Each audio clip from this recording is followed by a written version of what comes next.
Praise the lord. ದೇವರ ನಾಮಕ್ಕೆ ಸ್ತೋತ್ರ ಉಂಟಾಗಲ್ಪಡಲಿ. ಪ್ರೀತಿಯುಳ್ಳ ದೇವಜನರೇ, ಯೇಸು ಕ್ರಿಸ್ತನ ಹೆಸರಿನಲ್ಲಿ ನಾನು ನಿಮ್ಮನ್ನು ವಂದಿಸುತ್ತೇನೆ.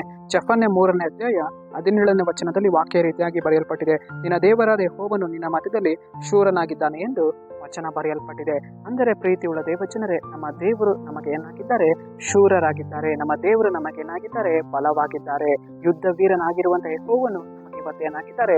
ಜಯಪ್ರದನಾಗಿ ನಮ್ಮ ಮುಂದೆ ಹೋಗುವವರಾಗಿದ್ದಾರೆ. ಪ್ರೀತಿಯುಳ್ಳ ದೇವಜನರೇ, ಇಸ್ರಾಯೇಲರನ್ನ ನಾವು ನೋಡುವಂತ ಸಮಯದಲ್ಲಿ ಅವರು ಐಗುಪ್ತ ದೇಶದಲ್ಲಿ ದಾಸತ್ವದಲ್ಲಿ ಇರುವಾಗ ದೇವರು ಅವರಿಗೆ ಶೂರನಾಗಿ ಆ ಒಂದು ಐಗುಪ್ತ ದೇಶದ ಮಧ್ಯದಿಂದ ಅವ್ರನ್ನ ತೆಗೆದುಕೊಂಡು ಬಂದು ದಾಸತ್ವದಿಂದ ಬಿಡುಗಡೆ ಮಾಡಿದರು.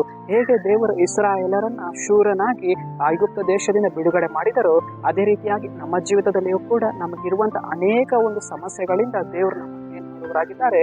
ಶೂರನಾಗಿ ದೇವರು ನಮ್ಮನ್ನ ಬಿಡುಗಡೆ ಮಾಡುವವರಾಗಿದ್ದಾರೆ. ಅನೇಕ ಶತ್ರುಗಳು ಇವತ್ತು ನಮ್ಮನ್ನ ಹಿಂಸೆ ಪಡಿಸ್ತಾ ಇರಬಹುದು. ಶತ್ರುವಾದಂತ ಸೈತಾನನು ನಮಗೆ ವಿರೋಧವಾಗಿ ಅವನೇನ್ ಮಾಡಬಹುದು? ಕ್ರಿಯೆ ಮಾಡಬಹುದು.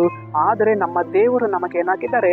ಶೂರನಾಗಿ, ನಮ್ಮ ಸಂಗಡಿಗನಾಗಿ ನಮ್ಮ ದೇವರು ನಿಂತುಕೊಂಡಿದ್ದಾರೆ. ಪ್ರೀತಿಯುಳ್ಳ ದೇವಜನರೇ, ನಾವು ಇವತ್ತು ಯೋಚಿಸುವಂಥದ್ದು ಬೇಡ. ನಮ್ಮ ಕರ್ತನು ನಮಗಾಗಿ ಇವತ್ತು ಏನಾಗಿದ್ದಾನೆ? ಶೂರನಾಗಿದ್ದಾನೆ. ನಮಗಾಗಿ ಆತನು ಏನ್ ಮಾಡುವನಾಗಿದ್ದಾನೆ? ಯುದ್ಧವನ್ನ ಮಾಡುವವನಾಗಿದ್ದಾನೆ. ಹೇಗೆ ಕರ್ತನು ಇಸ್ರಾಯೇಲರ ಪರವಾಗಿ ನಿಂತು ಯುದ್ಧವನ್ನ ಮಾಡಿದರೋ, ಹೇಗೆ ಕರ್ತನು ಇಸ್ರಾಯೇಲರ ಪರವಾಗಿ ನಿಂತು ಶೂರನಾಗಿ ನಿಂತು ಅವರಿಗೆ ಜಯವನ್ನು ಅನುಗ್ರಹಿಸಿದರು, ಅದೇ ರೀತಿಯಾಗಿ ನಮ್ಮ ಜೀವಿತದಲ್ಲಿ ಕೂಡ ಕರ್ತನು ನಮ್ಮ ಪರವಾಗಿ ನಿಂತು ಶೂರನಾಗಿ ನಮಗಾಗಿ ಕಾರ್ಯಗಳನ್ನ, ಅವರು ಶೂರ ಕೃತ್ಯಗಳನ್ನ ನಮಗಾಗಿ ನಡೆಸುವವರಾಗಿದ್ದಾರೆ. ಪ್ರೀತಿಯುಳ್ಳ ದೇವಜನರೇ, ಸರಿ, ನಾವು ಪ್ರಾರ್ಥಿಸೋಣ. ಅಪ್ಪ ಕರ್ತನೆ, ನಿಮ್ಮ ನಾಮಕ್ಕೆ ಸ್ತೋತ್ರ ರಾಜ. ಈ ವಾಕ್ಯ ಭಾಗ ಸಂದೇಶವನ್ನ ನೋಡ್ತಾ ಇರುವಂತ ಜನಗಳು ನೀನು ಮುಟ್ಟು ದೇವರೇ, ನೀನು ಅವರನ್ನ ಆಶೀರ್ವಾದ ಮಾಡು ದೇವರೇ. ನೀನು ಅವರ ಜೀವಿತದಲ್ಲಿ ಶೂರನಾಗಿ ನಿಂತು ಶೂರ ಕೃತ್ಯಗಳನ್ನ ಅನುಗ್ರಹಿಸು ರಾಜ. ನಿಮ್ಮ ನಾಮಕ್ಕೆ ಸ್ತೋತ್ರ ದೇವ. ನಜರೇತಿನ ಯೇಸುವಿನ ನಾಮದಲ್ಲಿ ತಂದೆಯಾದ ದೇವರೇ, ಆಮೇನ್.